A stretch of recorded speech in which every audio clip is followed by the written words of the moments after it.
In this last video for Unit 6, we are going to learn how to write equation in standard form, which is going to go off of the last video. You just have to take it like one extra step. So you're just going to write an equation of a quadratic function from factor form to standard form. So remember intercept form, or it really should be called factor form, we've been calling it. These names are used interchangeably because they're intercepts or it's factored. Looks like this, and this is what we did in the last video. We solved for a by finding another point. We had p and q, which is our x-intercepts. So all you're going to do today, you're going to put it in this form, and then we're going to move it into standard form, which is y equals ax squared plus bx plus c. And the way we do that is that you are just going to use multiplication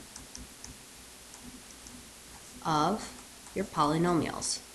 So what we did way back in Unit 3, and we kind of been working with it a little bit, we're just going to unfactor intercept form. So let's practice putting things in standard form. So right here, say you already solved it, and this would right here would be in factored form. For us to multiply this out, we have three things to multiply. The 2, x minus 4, and x plus 5. You pick any two first to multiply. You can go 2 times these two, or you can multiply 2 to the last one, or you can multiply these two together.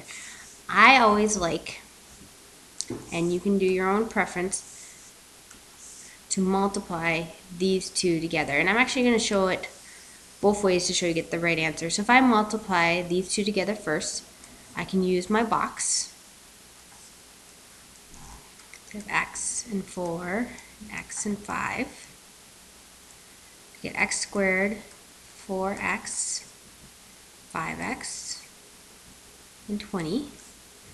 So I still have the 2. I haven't touched it. So I have 2 on the outside. I have x squared plus 9x plus 20.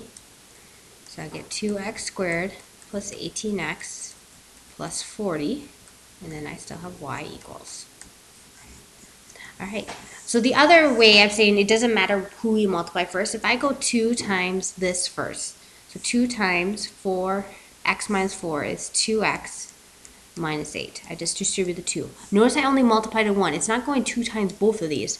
Just take 2 times the first factor or 2 times the second factor. Doesn't matter. And then I multiply x plus 5. I can multiply these together. I'm just going to use the distributive property. So I get 2, I already did that one, which one did I miss? I missed these two. 2x squared, and then I have minus 8x plus 10x minus 40. Oh, what happened here? Oh, this is minus 4. That should have been 1x, and this should have been 2. Alright, sorry, we had to go back. I just made a simple mistake. I'm leaving out the negative, and then that changes the inside of my box. Alright, so then we have 10x minus 40. Well, notice I get 2x squared plus 2x minus 40, or plus 40. Oh, happens to be minus 20 minus 40. So let me rewrite this over here. And then we have y equals 2x squared plus 2x minus 40 over here. So notice I get the same answer. So it doesn't matter the order of the multiplication. Just multiply the 2 to the first factor and then multiply the 2 together, or multiply these together and then multiply 2. It doesn't matter. So in B, I'm going to multiply these two together, and I'm just going to use my distributing. So I go x times x, which is x squared, 1 times x, which is x, 7 times x is 7x, and 1 times 7 is 7. And notice I still have that negative sign out. I just bring it with me. So I have x squared plus 8x plus 7. I distribute the negative. I get negative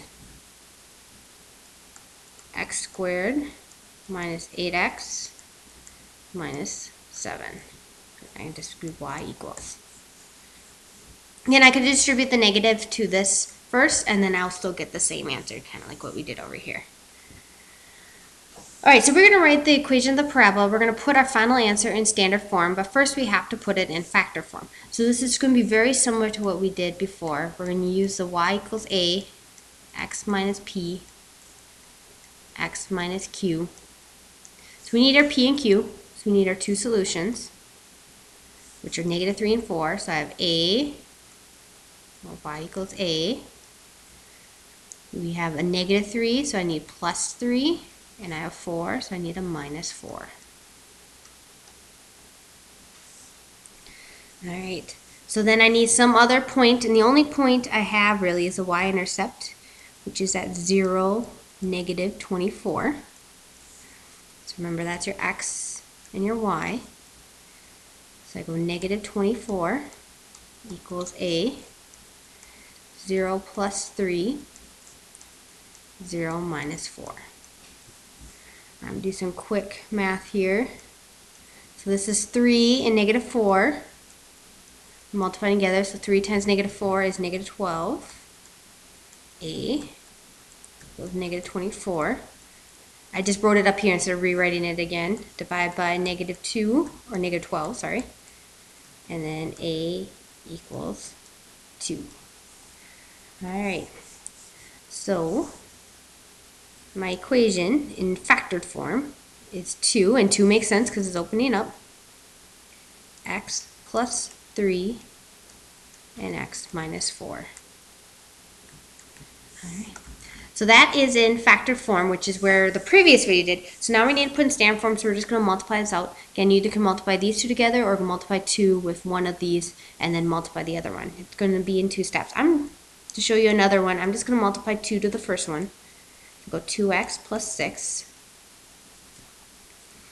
and x minus 4. And I'll use the box on this one. Give you different views. Use the method you prefer.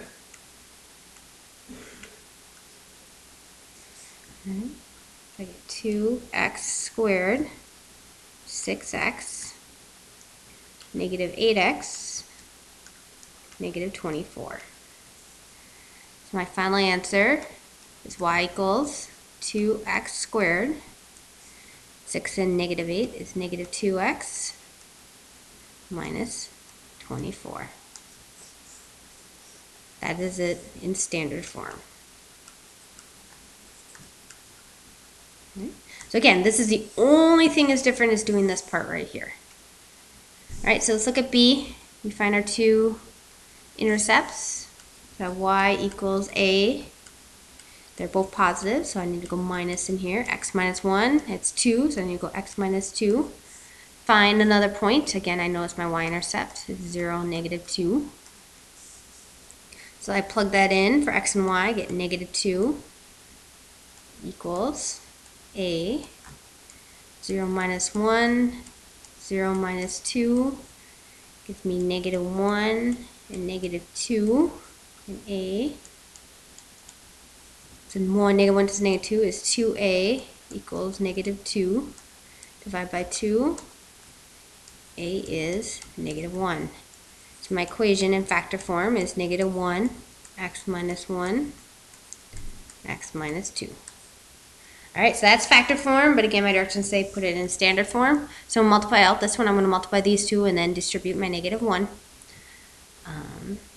So this is x squared minus x minus 2x plus 2, multiplying all four together. We still have a negative 1. So you have negative 1, x squared minus 3x plus 2. Distribute, this is a negative 1. It's my final step to make it all 1. So it's negative x squared plus 3x minus 2. We don't need that negative 1. And that is standard form. One last one. Alright, so notice here this is our special case where we only have one solution, 3. So I know it's going to be x minus 3 x minus 3 because it's positive 3. So y equals, I'm going to write it as x minus 3 squared in this case. All right, find my solution. Looks like I have a solution, or another point right there, 0, negative 27. Remember, you cannot use your x-intercepts. So negative 27. If you don't believe me, try plugging one in and you're going to see, you're going to get like a, oh, that didn't work out. So I get negative 3 squared, A. Negative 3 squared is 9A. Goes negative 27. So A is negative 3. So my factor form answer is negative 3 x minus 3 squared. All right. So this is factor form. I need to put in standard form. So actually I'm going to write it out as negative 3 x minus 3 x minus 3. All right, because remember this means there's two of them. So I'm going to first distribute that negative 3 through. I'm going to show you the other method. Plus 9, then x minus 3. Or you could have multiplied these together, then distribute the negative 3. Doesn't matter. Just make sure you only multiply this through one of them. I'm going to use the box again. Kind of show you all different kinds of ways of doing it. You pick what you prefer. Alright, so we have negative 3x squared, 9x, negative 27. Alright, so my final answer, and this last one, is negative 3x squared plus 18x minus 27. There you go. Alright, so just review. You find the equation first in factor form, which is a review from the last video, 6.2. If you don't understand that, I encourage you to go back to the last video and rewatch it. Multiply it out and put it in standard form. And again, I showed you multiple ways you can multiply it out. All of them work. You just pick which way you want to do it. And don't forget about the outside number. If you do your two factors first, a lot of students forget to multiply this out first. They multiply this correctly, but then they totally forget to multiply that one through. Reminder to do your reflection to get credit for watching this video.